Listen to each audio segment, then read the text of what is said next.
I want you to sit back and relax as we start with our first exploration, which takes us into the subtle art of deception, a hidden chapter of the war where illusion became a powerful weapon. Imagine a battlefield not of steel and fire, but of rubber and sound waves. During World War II, a top-secret American unit was formed, unlike any other. It was officially designated the 23rd Headquarters Special Troops, but it came to be known as the Ghost Army. This was not a fighting force in the traditional sense, but a company of artists, designers, sound engineers, actors, and architects, recruited for a mission of strategic deception. Their task was extraordinary: to fool the German army into believing that large American forces were in places they were not, diverting attention and resources away from the true Allied invasion points and maneuvers. They achieved this incredible feat with an ingenious array of props and performances. Their artillery pieces were inflatable rubber tanks and jeeps that could be inflated by two men and resembled real military equipment from a distance. Their vehicles were lightweight and easily moved, yet from the sky they looked like genuine armored divisions. But it wasn't just about what you could see. The Ghost Army also waged war on sound. Using massive sound trucks equipped with powerful speakers, they would play pre-recorded audio tracks of troop movements, tank convoys, and construction sounds. These recordings were meticulously crafted by sound engineers from Broadway and radio, mimicking the actual sounds of a large army on the move. They would drive these trucks through the night, broadcasting the sounds of phantom divisions, convincing German reconnaissance that a massive force was assembling where there was, in reality, only a handful of men and a lot of air. They even went so far as to create fake radio traffic, mimicking the Morse code chatter and voice commands of multiple battalions, adding another layer to their elaborate charade. Members of the Ghost Army would pose as high-ranking officers, wandering into local towns and chatting loudly about non-existent troop movements, ensuring that their fabricated stories reached German ears through local informants. Their most famous operation occurred in March 1945, when they staged an elaborate deception to protect the real Ninth Army's crossing of the Rhine River. By impersonating two full divisions, complete with inflatable tanks and staged radio conversations, they drew German forces away from the actual crossing points, saving countless lives. For over 40 years after the war, the existence of the Ghost Army remained a closely guarded secret, known only to a few. Their story was declassified in 1996, revealing a unique and unsung chapter of wartime ingenuity. It's a quiet testament to the power of human creativity, even in the darkest of times, reminding us that sometimes the most effective weapons are not made of steel, but of illusion and imagination. Our next quiet exploration unveils another extraordinary deception, a meticulous illusion designed to alter the course of war, using an utterly unexpected participant. In 1943, as the Allies planned the invasion of Sicily, a brilliant yet macabre idea emerged from British intelligence. They needed to convince the Germans the attack would come elsewhere, Greece or Sardinia, to draw away vital defenses. The solution: create a fictional officer, plant fake invasion plans on his body, and let it wash ashore where German spies would find it. Thus began Operation Mincemeat. They created Major William Martin of the Royal Marines. His backstory was painstakingly detailed. His wallet held photos of a fictional fiancé, love letters, theatre ticket stubs, and even an overdue bank statement. Every item was chosen to build a credible, ordinary life. The crucial documents, however, were tucked into his briefcase, fake letters from a high-ranking general discussing Allied invasion plans for Greece and Sardinia, with Sicily only mentioned as a casual feint. The body itself was that of a deceased homeless man, carefully preserved to appear as a legitimate drowning victim. On April 30th, 1943, under cover of darkness, the British submarine HMS Seraph quietly released Major Martin off the coast of Huelva, Spain, a neutral area with an active German spy network. The plan worked with chilling precision. A local fisherman discovered the body. Spanish authorities, as predicted, handed the briefcase to German agents, who meticulously copied every document, believing them genuine. Adolf Hitler himself was reportedly convinced by Major Martin's fabricated plans, immediately diverting significant German divisions and naval forces to Greece and Sardinia. When the real Allied invasion of Sicily, Operation Husky, began on July 10, 1943, it met significantly less resistance. The success of Operation Mincemeat is widely credited with saving countless Allied lives and ensuring Sicily's swift capture. This incredible deception, a testament to the quiet psychological warfare waged in the shadows, remained a guarded secret for decades. It reminds us that sometimes the most powerful weapon is not a bomb, but a meticulously crafted, utterly convincing lie. For our next fact, you probably didn't know that the Imperial Japanese Navy once sent one-man midget submarines into Pearl Harbor on December 7, 1941. These tiny subs, part of the Ko-Hayateki class, measured just 78 feet long and carried a single 18-inch torpedo. Each was crewed by one pilot, armed only with a compass, a periscope, and one oxygen tank good for about 12 hours. The plan was audacious. Launched at night from larger mother submarines outside the Hawaiian defensive perimeter, the midget subs would slip past patrolling destroyers and mines, then infiltrate the harbor undetected. Two pressed in alongside the main aerial attack, one aimed at Battleship Row, the other toward a fuel depot. But cramped beyond belief and virtually powerless once their batteries ran low, both craft struggled with mechanical failures. One got tangled in anti-submarine nets and flooded. Its pilot's last radio message faintly called for rescue. The other managed to fire its torpedo, which likely missed its intended target and detonated harmlessly against a quay. Despite their failure to sink any ships, the presence of these midget submarines heightened the confusion on deck. Sailors already reeling from kamikaze-style airstrikes spotted periscope wakes and white caps where none should have been, drawing fire away from more dangerous threats. Their mere existence forced the US Navy to divert destroyers and shore batteries to hunt them down, peeling resources from anti-aircraft and rescue operations. After the raid, all Ko-Hayateki subs were lost. None of the four launched that morning returned to their motherships. Yet their legacy lived on as a testament to ingenuity under desperation. Mini-submersibles that compressed all the complexity of a submarine into a craft so small it fit into the hull of a larger boat. Decades later, two of these micro-subs were recovered from the harbor floor, their rusted hulls offering a haunting glimpse of a one-way mission intended to sow chaos and fear before disappearing into the depths. Now, let's move on to an unexpected innovation from late in the war. Allied engineers discovered that the same gypsum board used for home interiors could act as improvised armor against bomb blasts. In early 1945, as forward airstrips sprang up across liberated Europe, crews faced a constant threat from low-flying strafing runs and fragmentation from near misses. Traditional sandbags and steel plating were heavy and slow to install, so an officer suggested testing leftover drywall panels from nearby buildings. What they found was remarkable. When bomb fragments or bullets struck the gypsum surface, the material's layered structure absorbed and dispersed the energy, preventing shrapnel from penetrating through to the ground crews and fuel stores below. Teams mounted 6-foot panels beneath makeshift hangars, along revetment walls, and even inside vehicle shelters. In one trial, a strafing pass that tore through 3 feet of sandbags barely cracked the drywall lining, while the sandbags behind it were shredded. Field reports noted that aircraft mechanics and munitions handlers felt safer working beneath these lightweight shields. Installation was simple. 2 soldiers could bolt up a sheet in minutes using scrap lumber and whatever fasteners they had on hand. When panels cracked or popped under impact, crews swapped them out as easily as changing a home light fixture. This modular system kept critical repair stations operational even under sustained enemy fire.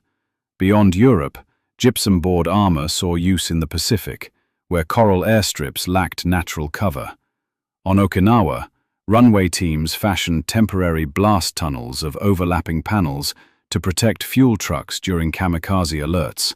The white haze of powdered gypsum after an explosion became a strange badge of survival, a cloud of dust that marked where lives were spared.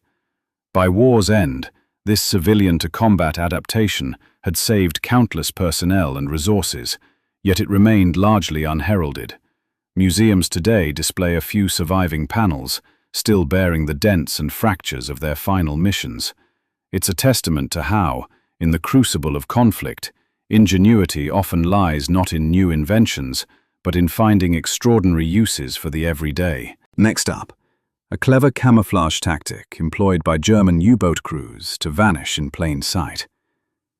Periscopes were the eyes of these submarines, but they also posed a deadly giveaway. A glint of metal against the horizon could spell disaster. To counter this, some captains turned to a Houdini-like trick of color and chemistry. Early in the Battle of the Atlantic, lookouts on Allied escort ships learned to spot periscope wakes, or that tiny shimmer above the waves. U-boat commanders needed a way to break up the periscope's silhouette without sacrificing visibility. Their solution involved a thin band of specially formulated lacquer applied around the periscope's rotating head. This lacquer contained microscopic, iridescent pigments that changed hue with light and temperature. At dawn or dusk, when the sea shifted from steel gray to deep navy, the lacquer would reflect complementary tones: cool blues in morning haze, warmer purples at sunset. During bright midday sun, the band adopted a neutral matte finish, blending seamlessly with the waterline. Sailors experimented with different mixtures at coastal workshops, tweaking proportions of mica and synthetic dyes until they achieved the perfect chameleon effect. On patrol, U-boats would surface briefly to raise the periscope, then apply a gentle brushstroke of this lacquer to the exposed metal. It dried almost instantly in the salt-laden breeze. When a lookout scanned the seas, the periscope head appeared no different from a patch of foam or a floating twig. One captain reported that during a reconnaissance mission near the Hebrides in late 1942, his lacquered periscope went entirely unnoticed by an escort destroyer's crew. The destroyer steamed within 500 meters before its sonar operator detected the U-boat's actual presence underwater. That extra minute of concealment afforded by the painted band was the difference between escape and depth charge attack.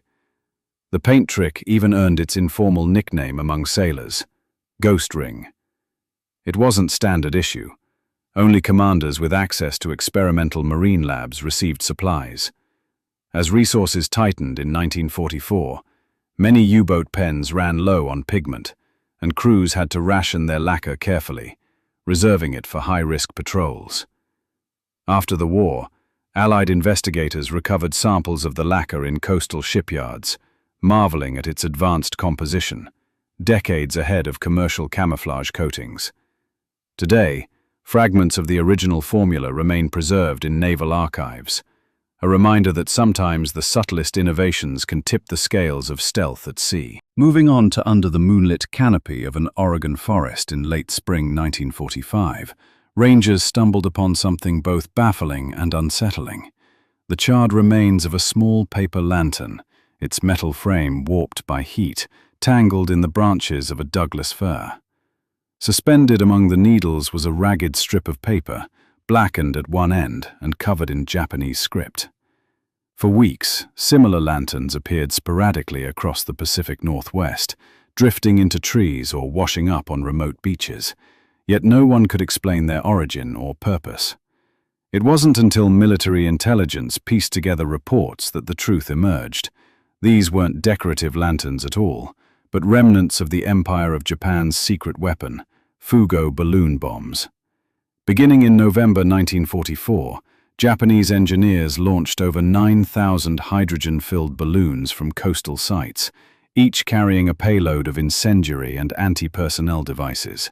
They harnessed the jet stream at 30,000 feet, allowing the balloons to glide unpowered across the Pacific.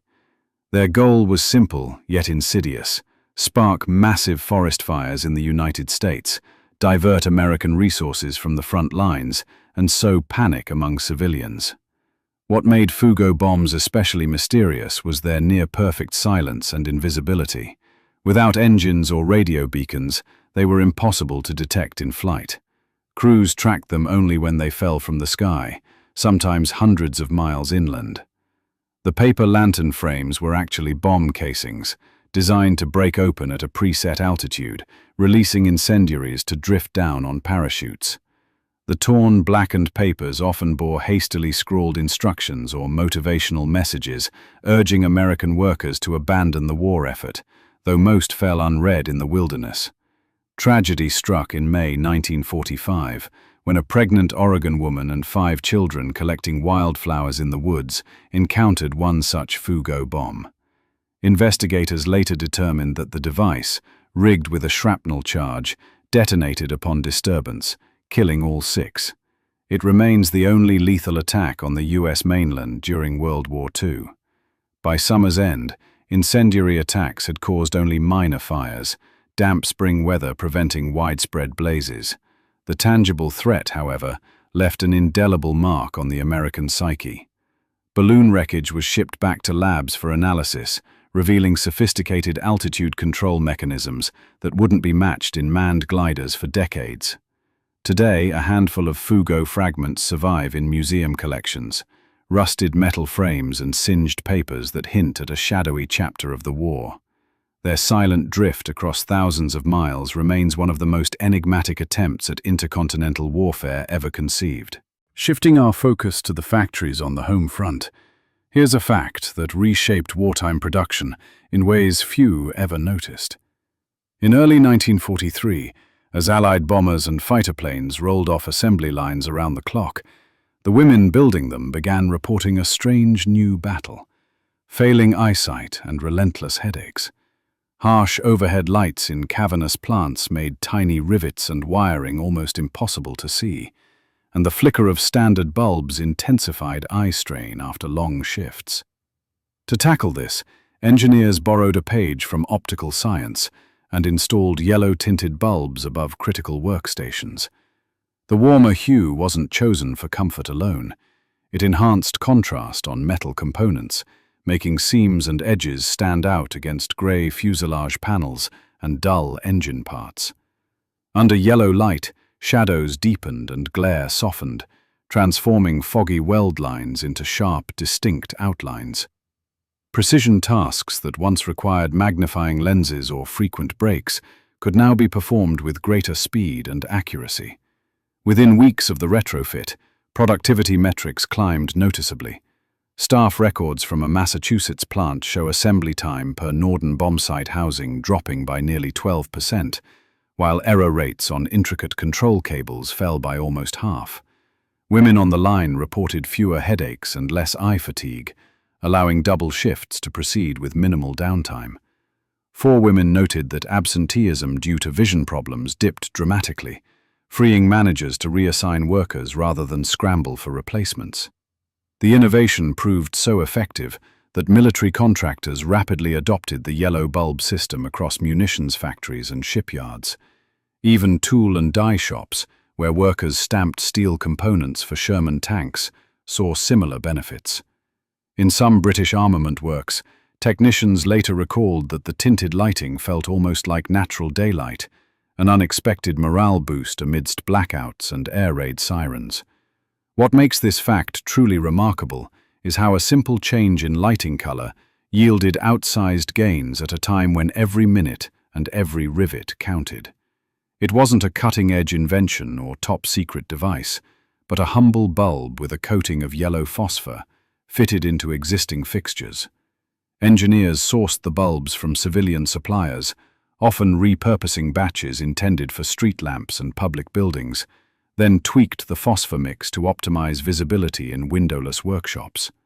By war's end, millions of these bulbs had been installed across Allied production facilities, quietly saving thousands of work hours and helping to keep supply lines stocked for frontline troops. Today, yellow-tinted job lights are common in precision industries, but their roots trace back to those wartime factories, where a simple change in light color became a frontline weapon in the fight for victory. Shifting from the factory floor to the flare-lit skies, here's a nearly unbelievable tale of biology turned into a weapon: the U.S. Army's bat bombs. In late 1942, a team of scientists at Navy laboratories proposed using thousands of Mexican free-tailed bats, small nocturnal creatures that roost in cracks and eaves, to deliver incendiary payloads deep into Japanese cities. Their reasoning hinged on two facts few imagined exploiting. First, Japanese urban neighborhoods were densely packed with wooden structures. Second, bats naturally seek narrow crevices to sleep by day. The plan, dubbed Project X-ray, called for coating each bat with a tiny, time-delayed incendiary device, essentially a pint-sized firebomb. Carried aloft in bomb casings by B-26 Marauder aircraft, the bats would be released at high altitude over target zones in the early dawn darkness. As they scattered and roosted across rooftops and in wall cavities, their timers would expire, igniting fires inside buildings unreachable by conventional bombing. To test the concept, researchers captured pregnant female bats in Carlsbad Caverns, New Mexico, and outfitted them with dummy explosives. In distant hangars, they replicated Japanese-style houses and aircraft hangars. One notorious trial involved releasing bats into a plywood mock-up of a town. Within minutes, scores of tiny flames flickered out of sight, and the mock town burned to the ground almost entirely from inside out. Engineering challenges were immense. Bats had to be kept in cold storage to induce torpor during transport, then gently warmed before release so they wouldn't scatter or freeze. Early delivery prototypes, cardboard bombs packed with 1,000 bats each, sometimes malfunctioned, causing premature releases that set airfields ablaze. In one alarming incident, bat-filled casings were accidentally dropped over Carlsbad Army Airfield, igniting fuel dumps and destroying several planes on the ground. Despite setbacks, the War Department authorized further development, allocating millions of dollars to refine the concept. But by mid-1944, priorities shifted.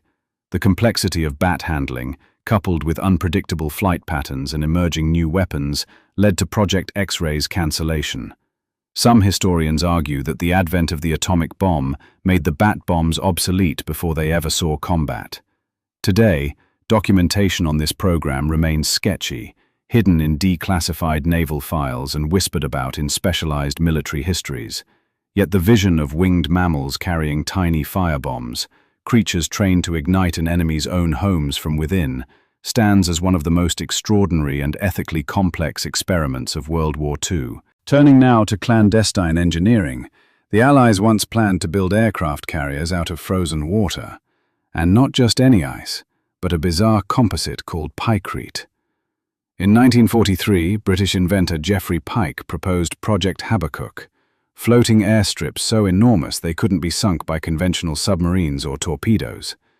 His secret ingredient was wood pulp mixed into ice at about 14% by weight, creating a material tougher than plain ice and slow to melt.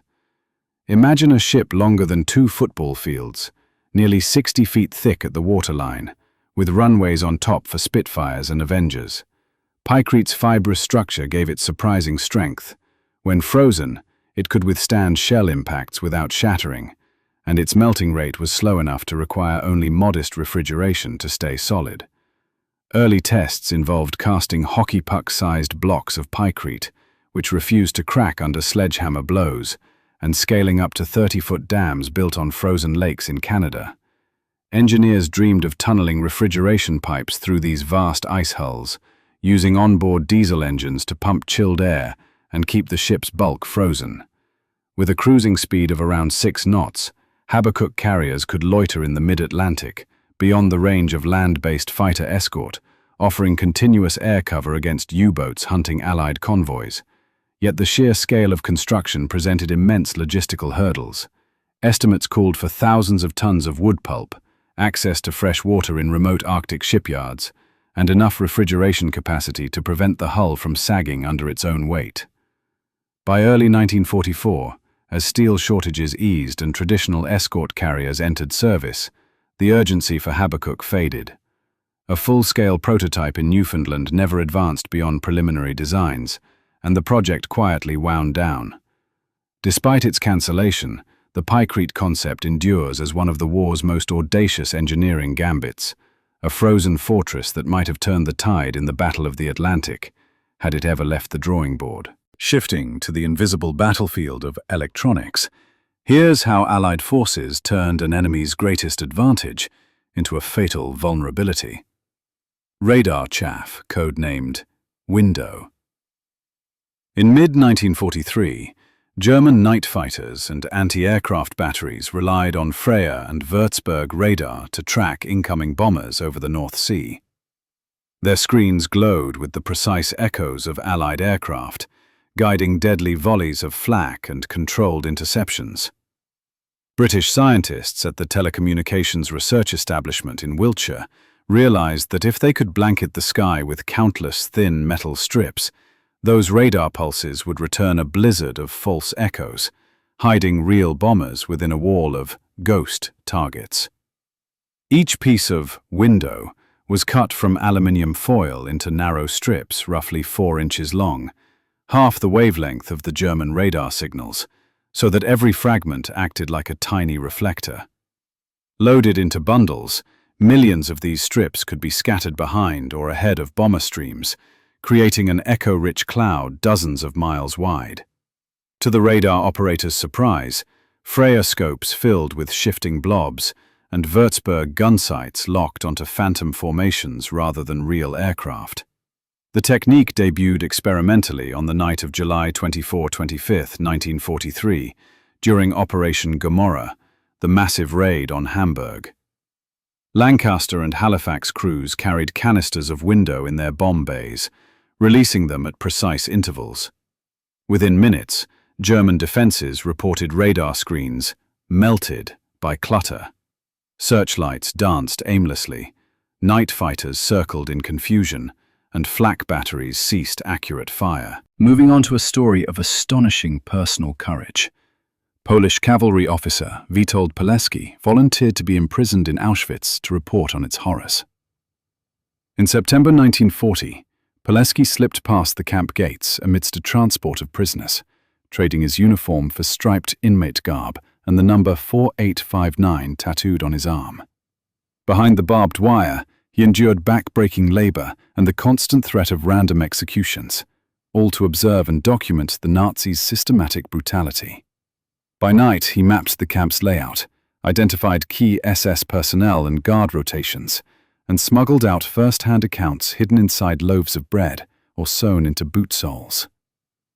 Pilecki organized a secret resistance cell within Auschwitz, recruiting fellow inmates and training them to gather evidence. They staged small acts of sabotage, disrupting commandos, pilfering weapons, and concealing files on prisoners due for execution. Through hidden radio parts and handwritten reports, Pilecki's network managed to send coded messages to the Polish underground, which in turn relayed them to the British and the Soviet governments. His 1941-42 reports provided the first verified confirmation of gas chambers, mass shootings, and the industrial scale of extermination. Yet his pleas for an Allied bombing raid on the camp's crematoria went unanswered.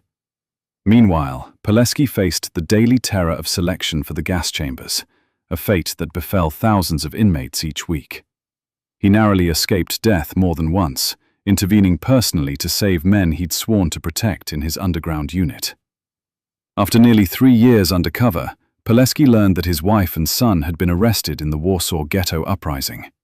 In April 1943, he orchestrated a daring escape during a massive campfire, slipping through the chaos alongside 2 comrades. Once free, he trekked hundreds of miles back to Warsaw to join the resistance for the 1944 uprising. Following the war, Pilecki refused to leave Poland, even as Soviet-backed authorities offered him safety abroad. He believed in rebuilding his homeland, but in May 1948, Communist secret police arrested him on trumped-up charges of espionage. His wartime heroism counted for nothing. After a show trial, he was executed in secret and buried under a pseudonym. Pilecki's sacrifice remained obscured for decades, until historians uncovered his clandestine reports and personal diaries.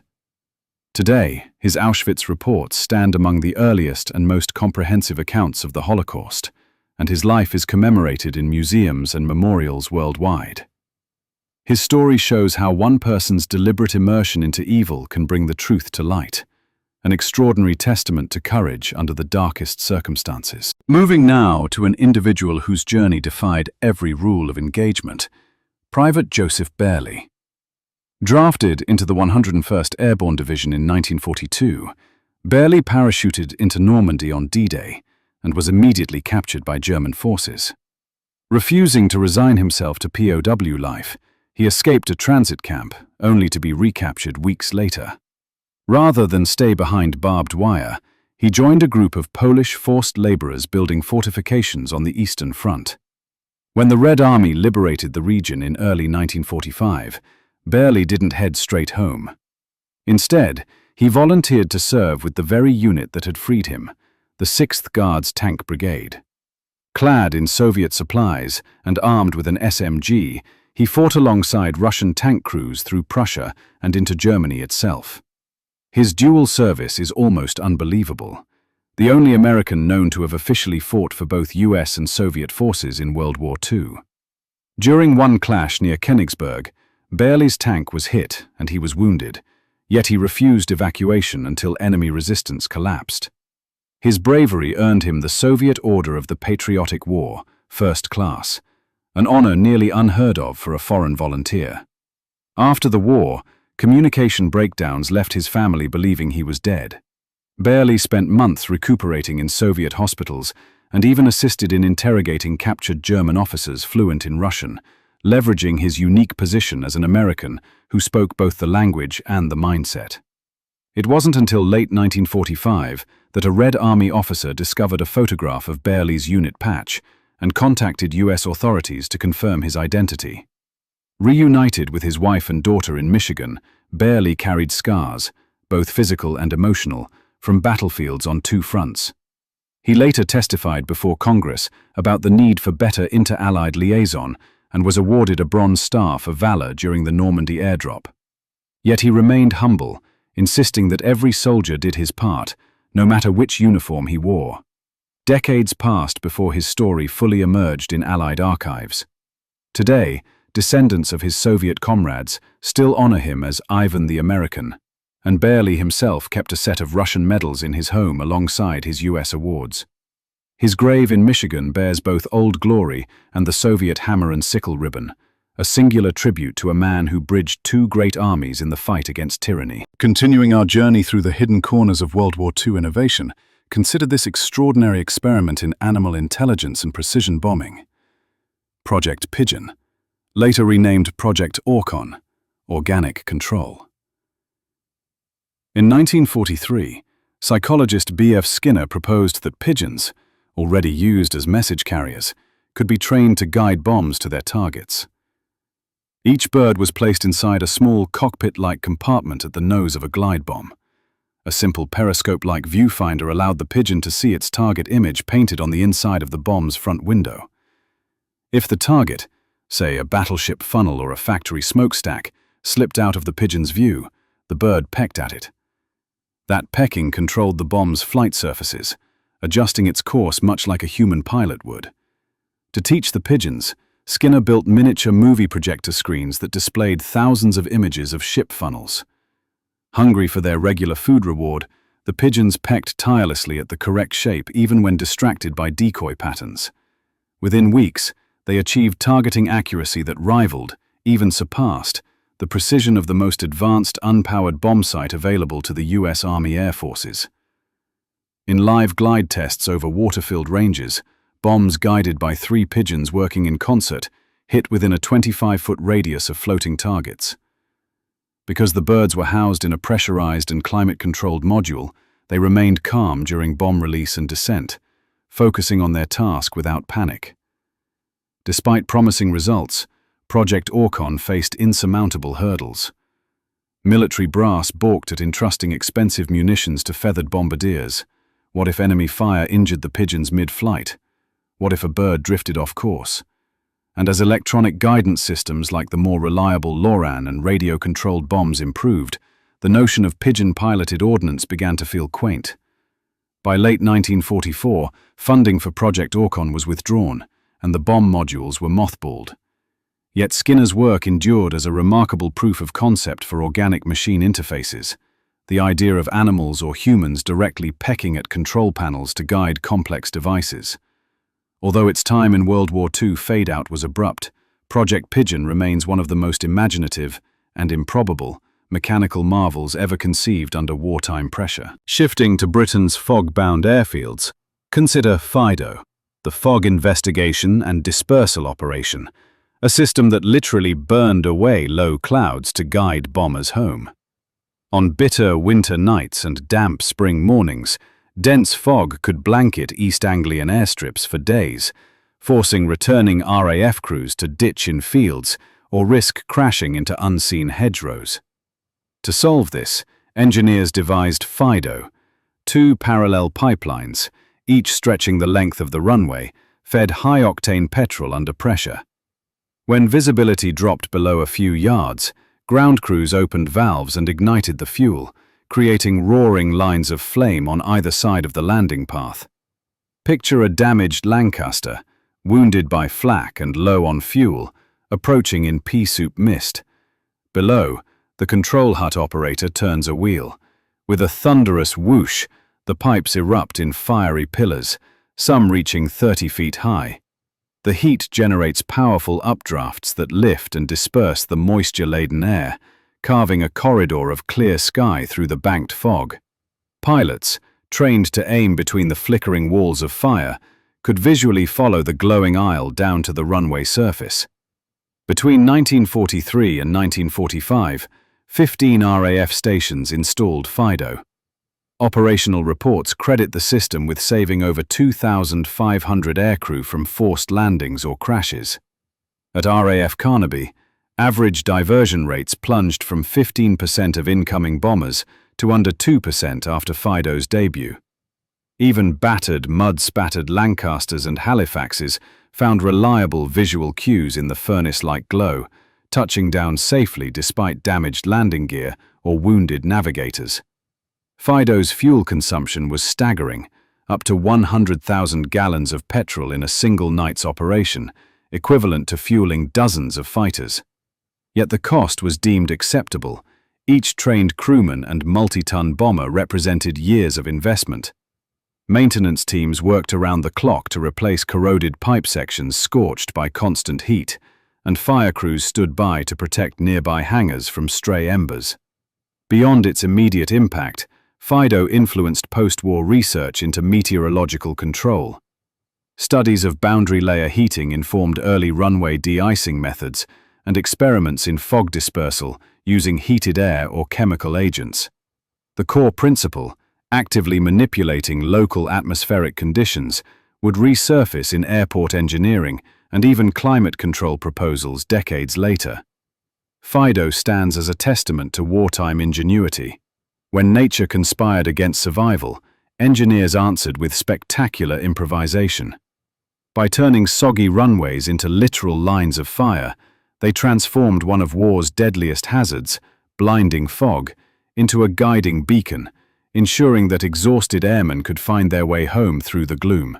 Next, a dashing naval deception that reads like fiction. In March 1942, the Royal Navy launched Operation Chariot, a commando raid on the dry dock at Saint-Nazaire, France, using an obsolete destroyer packed with explosives and disguised as a German vessel. The target was the Normandy dock, the only facility on the Atlantic coast large enough to service the mighty German battleship Tirpitz. Without it, Tirpitz could never make forays into the Atlantic for repairs, limiting the threat to Allied convoys. But to knock out the dock, the assault force needed to ram the lock gates with an explosive-laden ship and get commandos ashore to destroy auxiliary equipment. They selected HMS Campbelltown, a World War I vintage V&W's destroyer nearing the end of her service. Over 6 weeks in Portsmouth, engineers transformed her silhouette to mimic the German Merwe-class torpedo boat T-17. They cut down her forecastle, rebuilt the bridge and funnel, and painted her in Kriegsmarine grey. Hidden behind false bulkheads, they stowed 7 tons of Amatol explosives rigged with time-delayed fuses, set to detonate 2 hours after impact. On the night of March 27th, Campbelltown led a flotilla of 6 motor launches and 2 minesweepers up the Loire estuary, under a waning moon. As they closed on Saint-Nazaire, German shore batteries challenged the squadron in halting German, but the forgers' work fooled them long enough. Campbelltown slipped past the old lock gates at exactly 1:34 a.m., engines roaring. She slammed into the caisson with such force that the blast doors buckled instantly. At the same time, Royal Marine Commandos disembarked in whalers and stormed gun emplacements. Demolition teams raced to spool fragments off pumping machinery, and sappers primed explosives on transformers and capstans. In the chaos, German alertness lagged, allowing many raiders to plant charges at key points. Campbelltown's crew and commandos fought fiercely as reinforcements arrived. Some men kept fighting in the dry dock itself until their ammunition ran dry. The destroyer's engines finally stuttered to a halt, locking her hull across the dock entrance. 2 hours after impact, sailors' voices were silenced by a deafening explosion. 7 tons of amatol ripped through the old ship, obliterating Campbelltown's bow and collapsing the lock gates behind her. Though only 225 of the 611 men who participated escaped, those who did returned with vital intelligence and tales of extraordinary valor.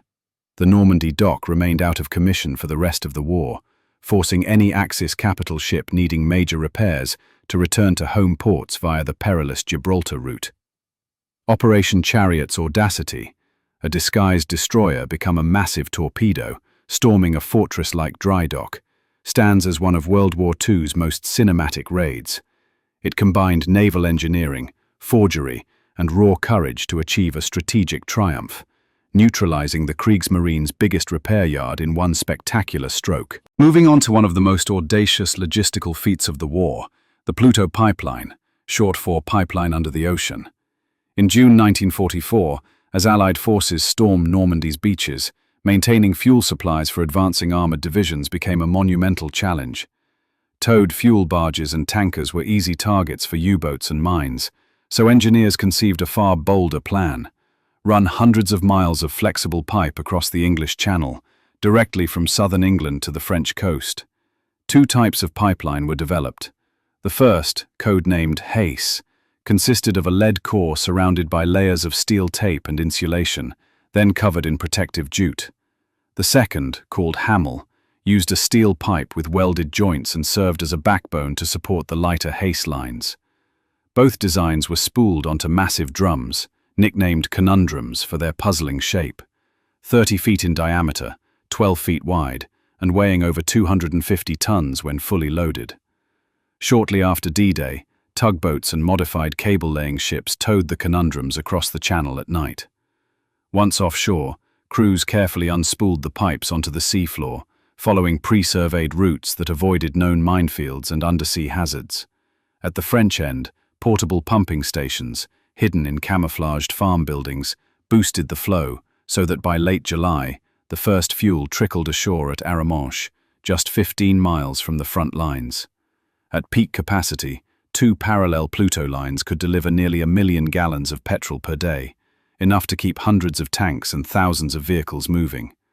When Allied spearheads raced across France and into Belgium, portable sections of Pluto moved forward on tank transporters, extending the pipeline network inland along demolished roads and bridges. By October 1944, some 3,000 miles of pipeline had been laid, running as far as Antwerp and Brussels. The secrecy surrounding Pluto was paramount. To deceive German intelligence, engineers disguised pumping stations as ordinary farmhouses and hid pipe drums under camouflage nets on quiet beaches.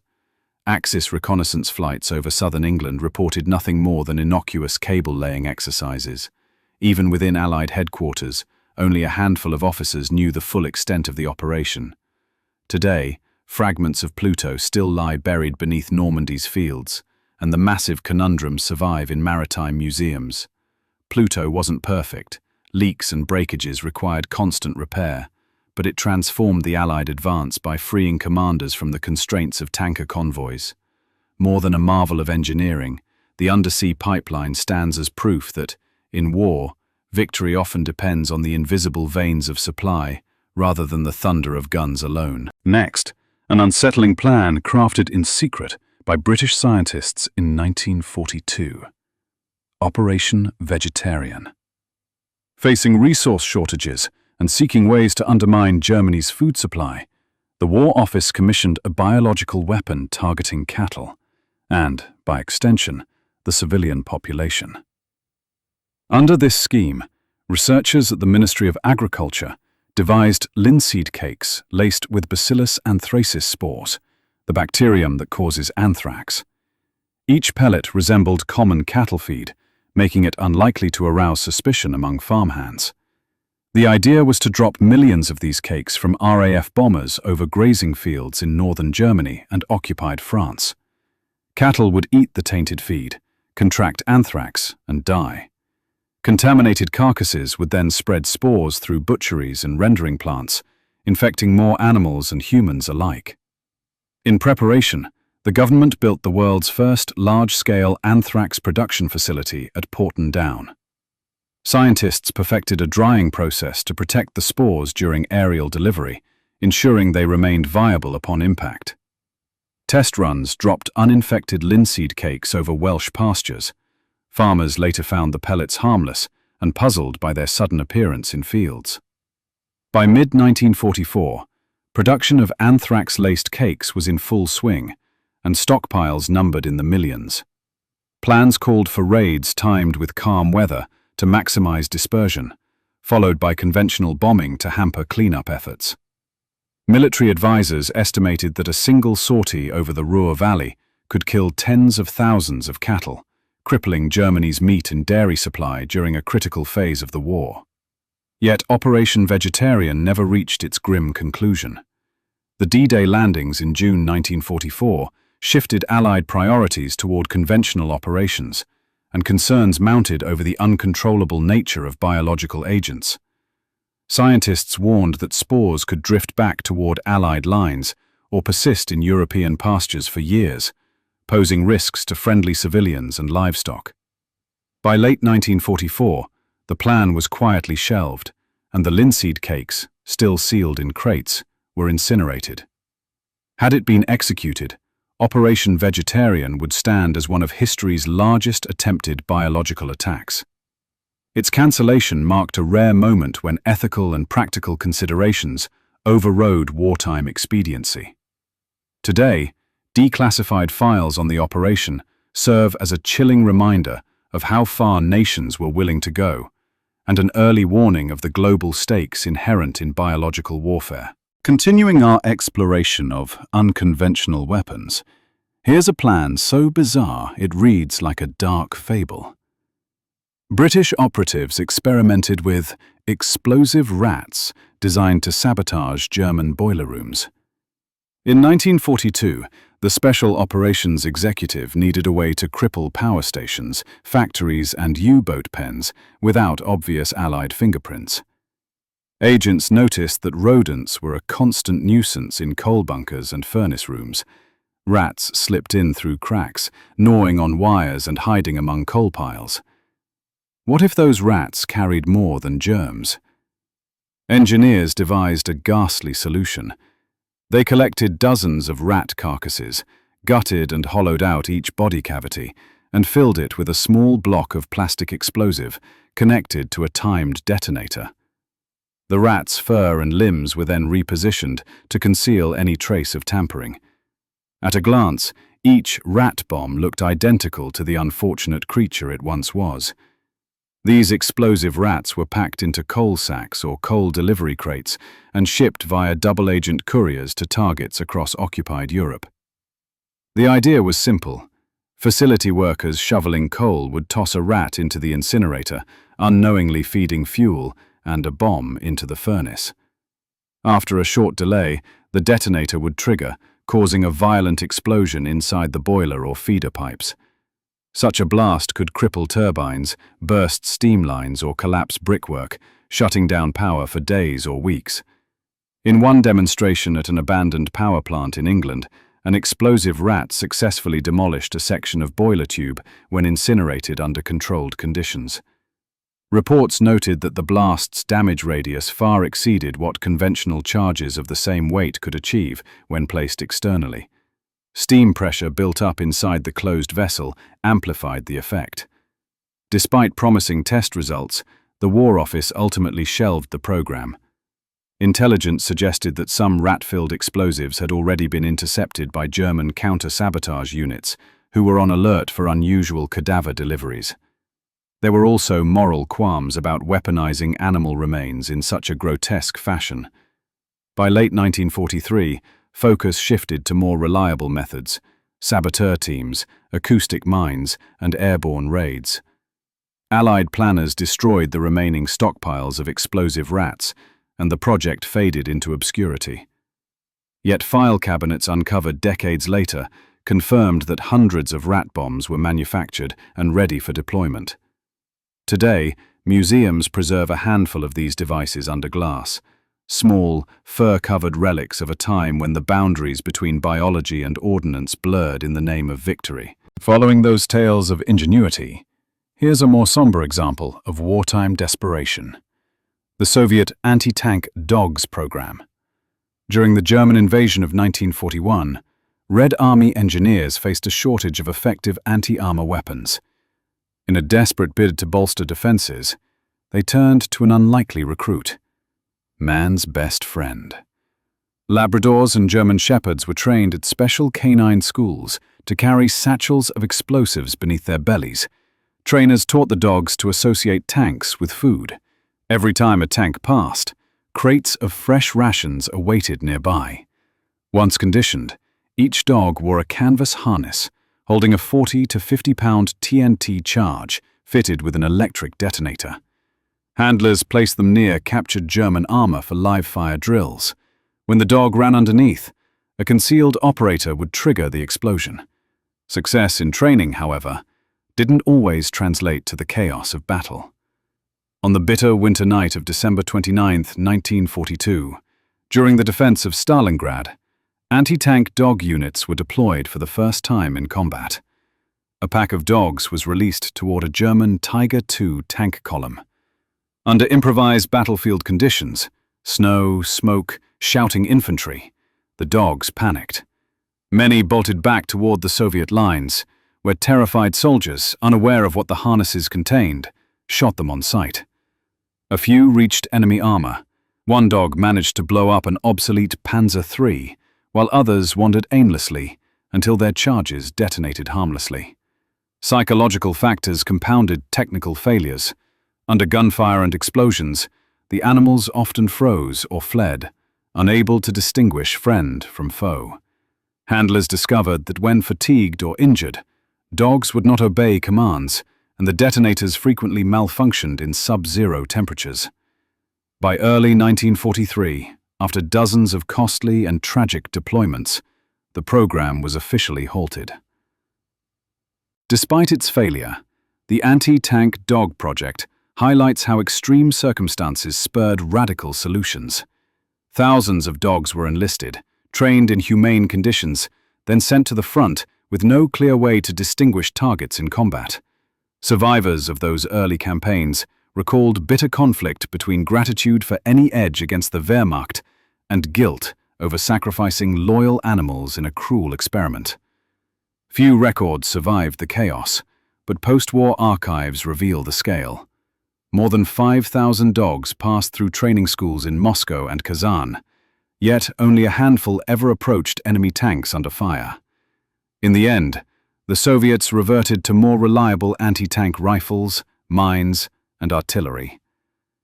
Today, the program stands as a stark reminder that, in war's darkest moments, even our most trusted companions can be drawn into the conflict in heartbreaking ways. Next, here is a curious invention used by the Royal Air Force, a bomb that skipped across water like a flat stone. In 1943, British engineer Barnes Wallis created the bouncing bomb to break open German dams. Building a bomb to hit a dam was hard. Dams sat behind rows of torpedo nets and tall walls. A normal bomb dropped from high up would hit the wall and fall away. Barnes Wallis solved this by spinning the bomb backwards and dropping it at very low height. The bomb looked like a metal drum. Crews called it upkeep. Pilots flew at just 60 feet above the water. They kept their speed at about 230 miles per hour. A special sighting device helped them hold this exact height. When the bomb hit the water, it bounced over the nets that guarded the dam. It skipped 2 or 3 times, then hit the dam wall. The backward spin made the bomb hug the wall as it sank. Inside the drum sat 9,250 pounds of explosive. A time fuse counted down to 2 seconds after the bomb began to sink. When the timer ran out, the explosion pushed straight against the dam wall. This blast caused cracks deep in the concrete. The water behind the dam rushed through. 2 famous dams were hit hard, the Mearn and Edda dams. Their walls burst and a great flood swept out.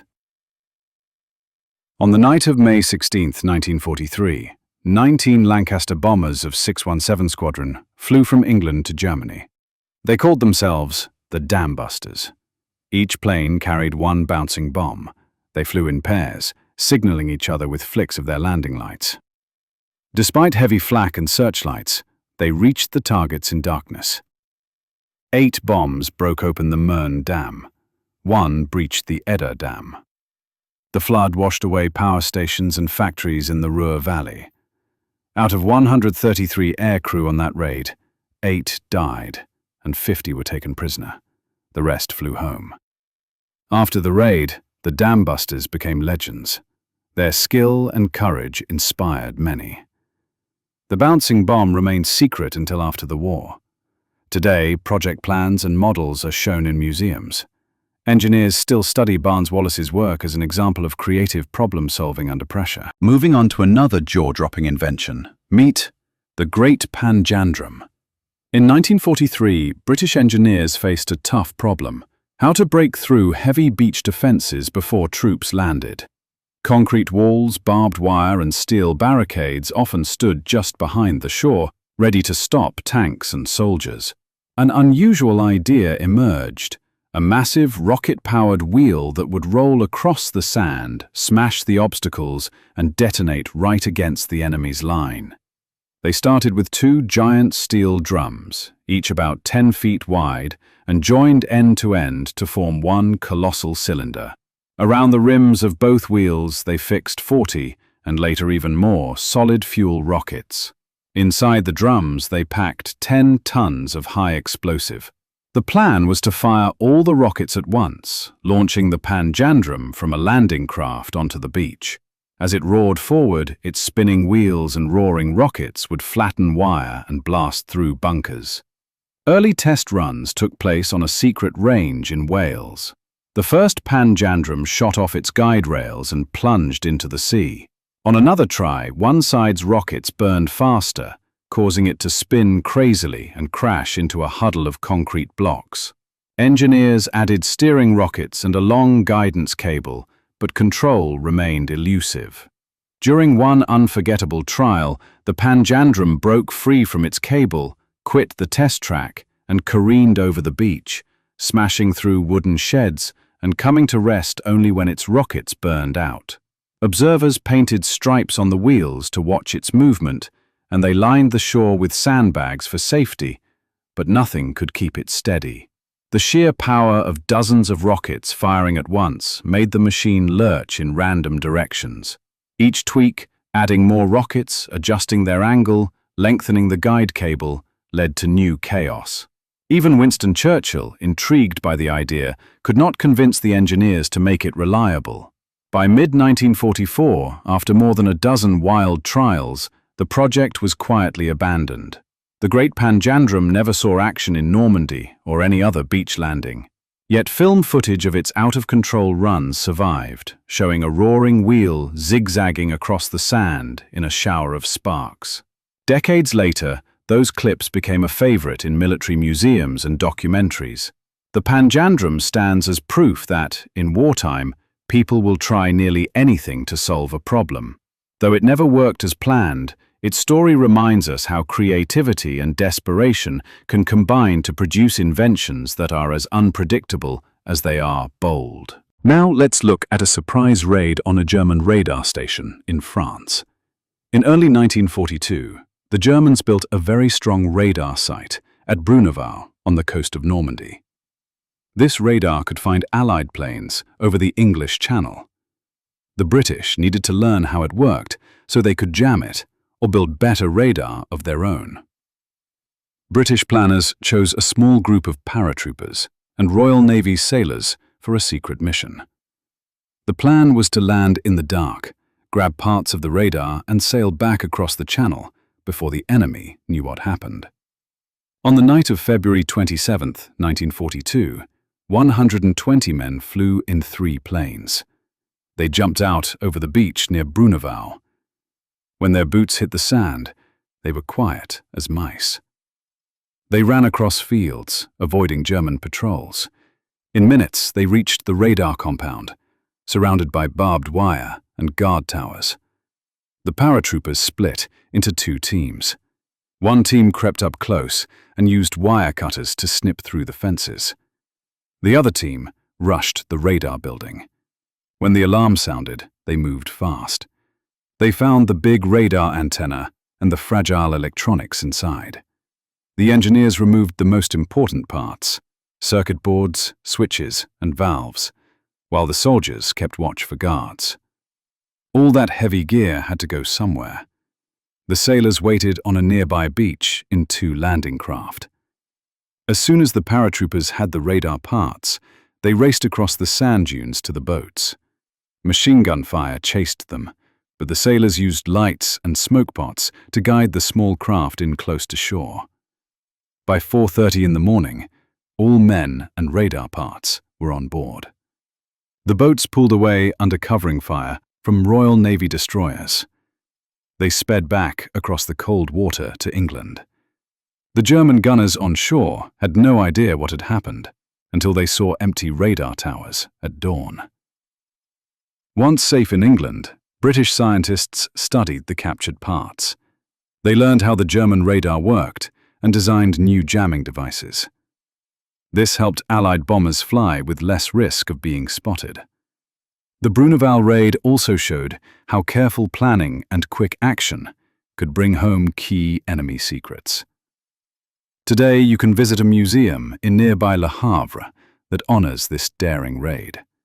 Models, maps, and the faces of the brave soldiers and sailors remind visitors how one small night mission helped change the course of the war. Next, let's look at another secret trick called Operation Cornflakes.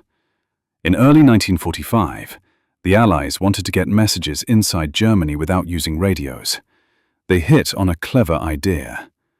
They would send fake letters and newspapers right into German mailboxes.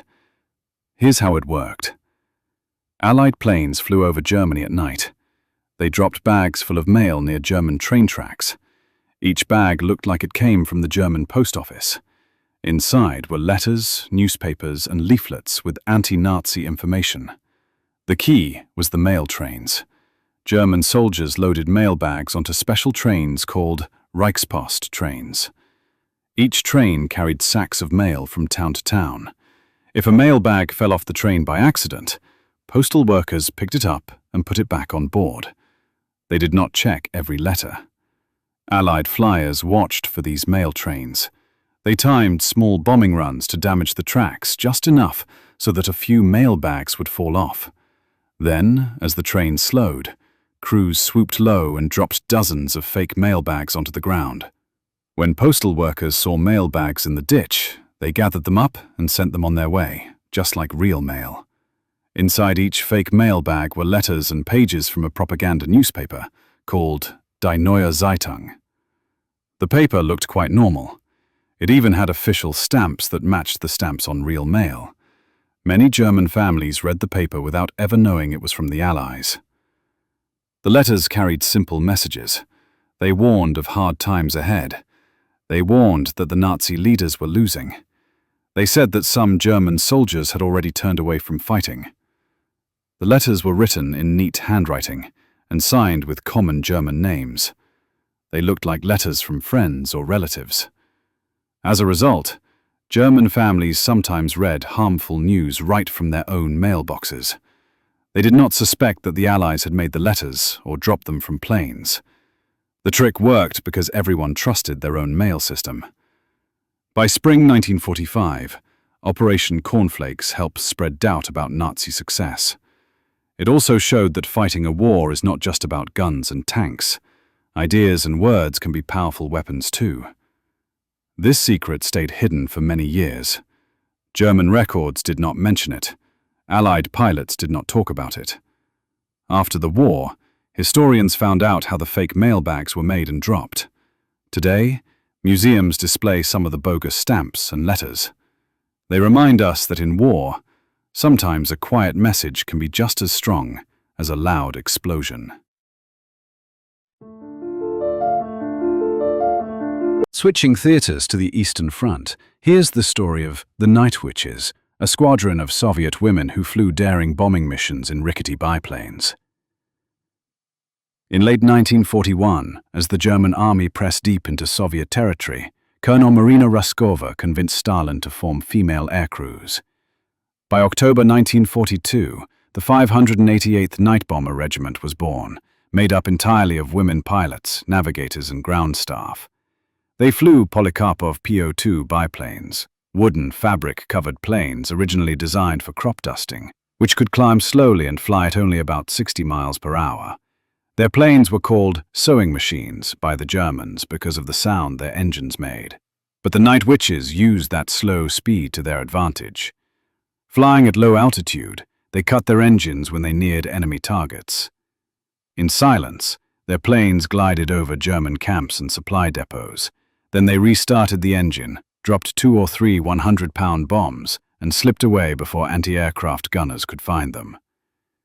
The name Night Witches came from German soldiers who said the swooshing of unpowered PO-2s sounded like broomsticks flying in the dark. Far from an insult, the women embraced the nickname as a badge of honor. Here are some remarkable numbers. Each bomber carried just a pilot and a navigator. Most missions began at sunset and lasted until dawn. Crews flew multiple sorties each night, sometimes making a dozen trips back and forth. By war's end in May 1945, the Night Witches had flown more than 24,000 combat missions, dropped over 23,000 tons of bombs, and earned more than 30 Orders of Lenin and over 4,000 other medals. Conditions were brutal. The PO-2 had no radio, no radar, and no parachutes. Cockpits were unheated, so crews wore sheepskin coats, gloves, and scarves to fight the cold at high altitude. Navigators used simple maps and a magnetic compass to find targets through darkness and clouds. If a plane was hit, the open cockpit offered little protection, and the canvas fuselage could catch fire easily. Yet the Night Witches proved incredibly effective. Their stealthy raids wore down German troops, disrupted supply lines, and kept frontline garrisons in constant fear of attack. Command reports show that up to 16 different German divisions, and even whole tank brigades, were kept pinned down by nightly bombing runs. After the war, the Soviet Union honored these women as heroes. 17 pilots were named Heroes of the Soviet Union, and their regiment's number was changed to the 46th Guards Night Bomber Aviation Regiment. Memorials now stand in their hometowns, and books and films recount their fearless nighttime flights. The Night Witches remain one of World War II's most extraordinary units, a squadron that turned humble farming planes into instruments of terror against a brutal invader, guided by courage, skill, and the quiet hum of a wooden biplane slicing through the night. Next, let's turn to a brilliant communication breakthrough by the U.S. Marine Corps. The Navajo Code Talkers. In early 1942, American commanders faced a serious problem. The Japanese could often intercept and decode U.S. radio messages, putting Allied forces at risk. To keep plans secret, the Marines recruited a small group of Native American volunteers from the Navajo Nation. They would use their complex language as a living cipher. 29 young Navajo men answered the call. In a makeshift school at Camp Pendleton, linguists and Marine officers taught them military vocabulary using Navajo words. Since there were no Navajo terms for many modern weapons, the code talkers created clear code words: turtle, Chelholden for tank, hummingbird, Jadahi for fighter plane, ironfish, Tai-yi for submarine. They also assigned Navajo phrases to letters of the English alphabet: ant for A, bear for B, cat for C, and so on, so any word could be spelled out. Their first test came on August 7, 1942, at Guadalcanal.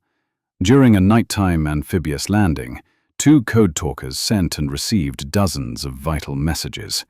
Each encoded radio transmission took about 20 seconds, compared to 30 minutes or more using machines and codebooks. Japanese radio intercepts teams heard only a rapid-fire string of Navajo that made no sense in any known cipher. Word of their success spread fast.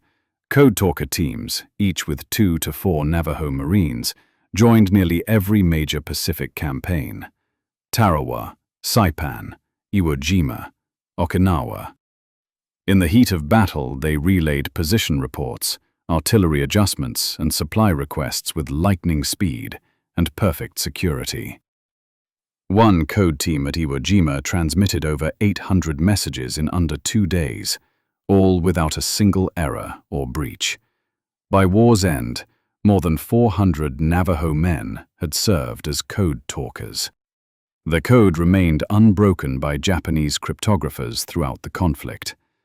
After the war, the program stayed classified until 1968, when it was finally declassified.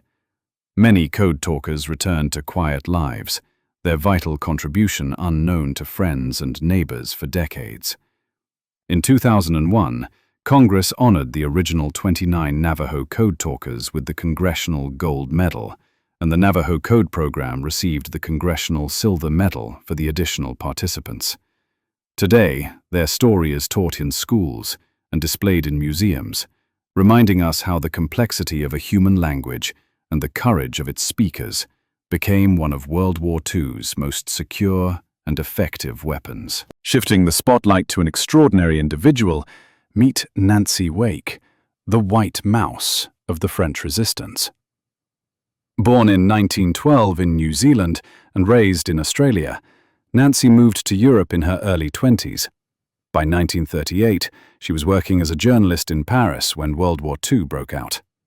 Fluent in French, English, and German, she used her press credentials to smuggle refugees, soldiers, Jews, and downed airmen, across the Pyrenees into Spain, then on to safety in Britain.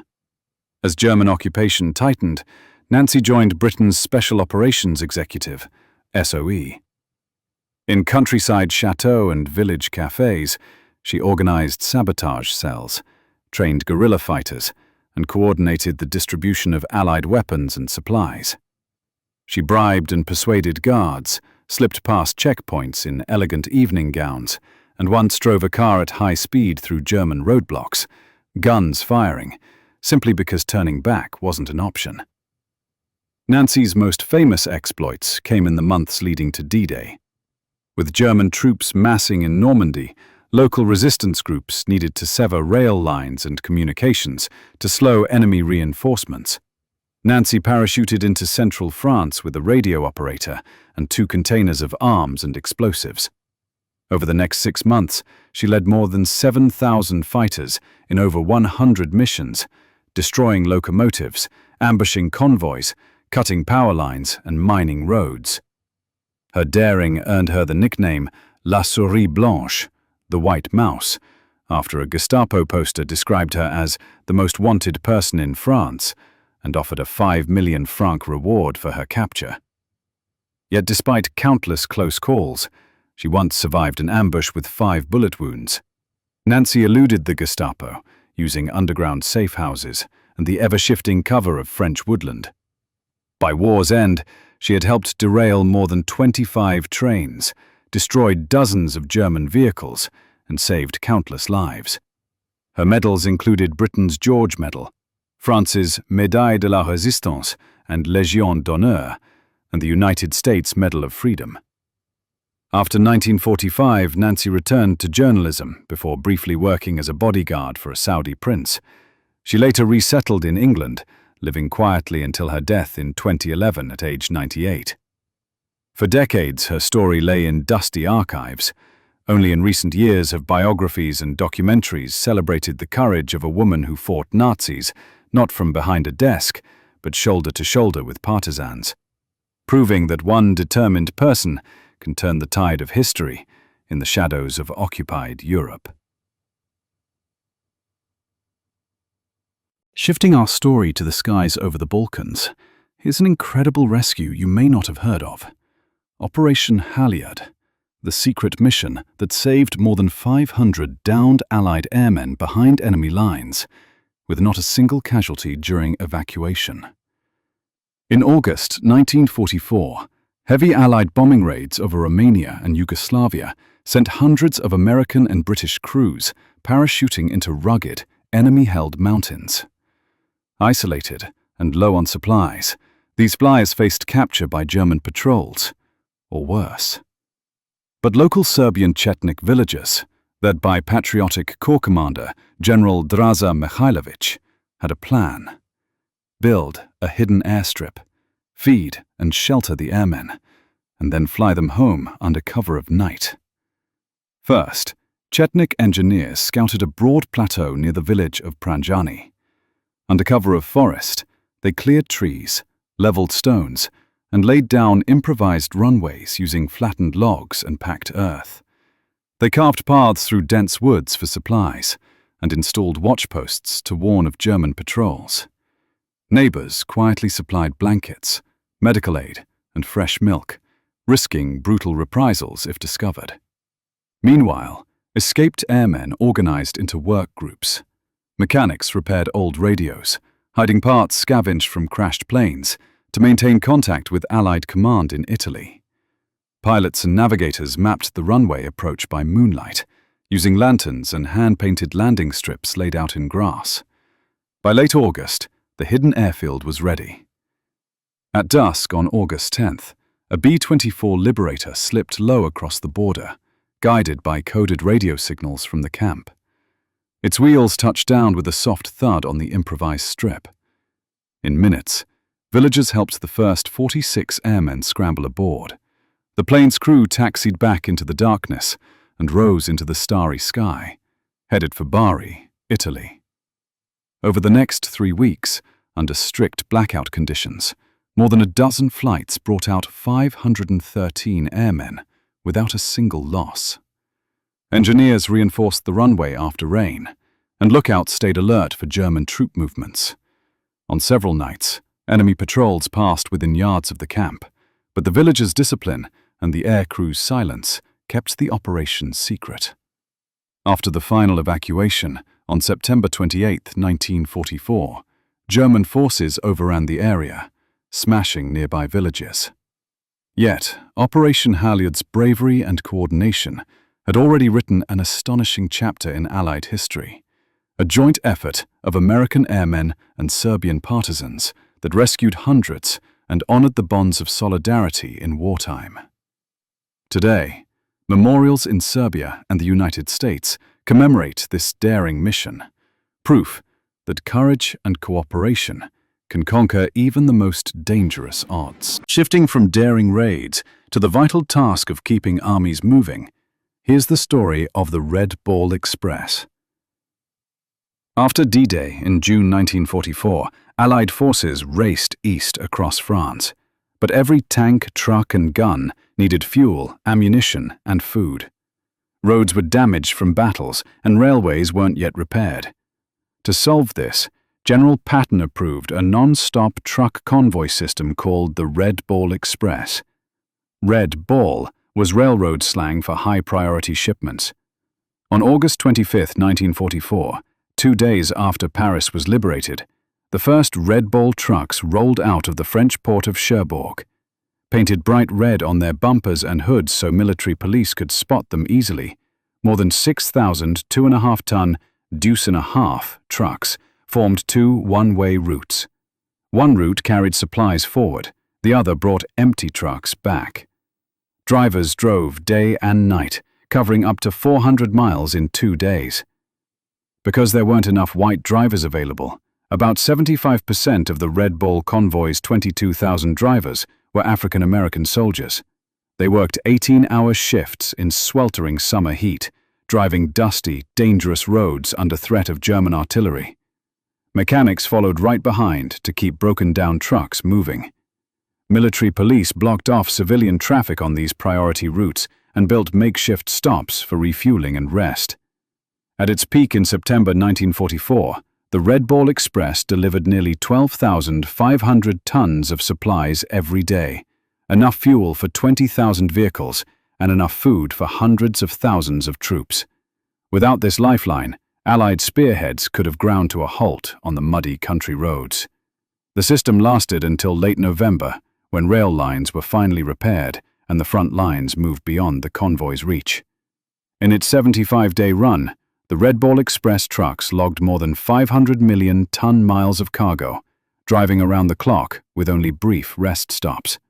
Drivers and mechanics often slept under their trucks or in hastily erected tents, kept awake by the constant roar of engines. Today, the Red Ball Express is remembered as one of World War II's greatest logistical achievements. In 2005, Congress awarded the surviving drivers the Congressional Gold Medal. Their effort shows that wars aren't won by tanks and planes alone, but by the steady wheels and tireless drivers who keep the supply lines rolling. As you finish watching, it's time to rest. Find a comfortable position and allow your body to settle into the mattress. Feel your eyelids grow heavy as you take slow, steady breaths. Notice any tension in your shoulders, neck, or jaw, and let it melt away with each exhale. Let the quiet of the night become your guide, carrying you gently towards sleep. You don't need to plan or solve anything right now. Just give yourself permission to let go. Tomorrow is a new day, full of its own challenges and opportunities, and you'll meet it refreshed and ready. For now, your only task is to rest. Good night.